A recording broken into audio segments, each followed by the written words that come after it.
Hello students. Now this is your video in relation to the topic transportation in case of human beings. Now as we all know, the word transport, when it comes down in context of living organisms, it means movement of different objects, whether useful or harmful, any of the two. So, movement of useful or harmful objects or substances from one part of the body to another. Now, this particular process in case of human beings, the movement is quite complex and thus it requires an organ system. Now all of us know there are different types of organ systems which are made up of different organs found in our body.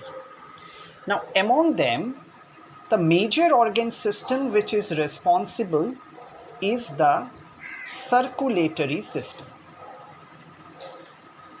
Now this circulatory system is the major organ system which helps in transportation in case of the human beings. Now, as we know here, the circulatory system in case of human beings are majorly composed of three major parts. Now, the first part is called the circulating fluid. That means those who actually help in the circulation. Okay, they are called the circulating fluid. Now, based upon their functions, the circulating fluid in case of human beings, they are of two types. One is blood, another is lymph. These are the two types of circulating fluids. On the other hand, second part are the circulating tubes. Now circulating tubes here means the fluids will be carried by tube-like structures which are formed within the body itself. So they are otherwise known as blood vessels. On the other hand, the most important part of the circulatory system is the pumping organ, which contracts and relaxes all the time within the body. So this pumping organ is otherwise known as the heart. So if you can see down here, the circulatory system has got blood, lymph, blood vessels and heart as the main components.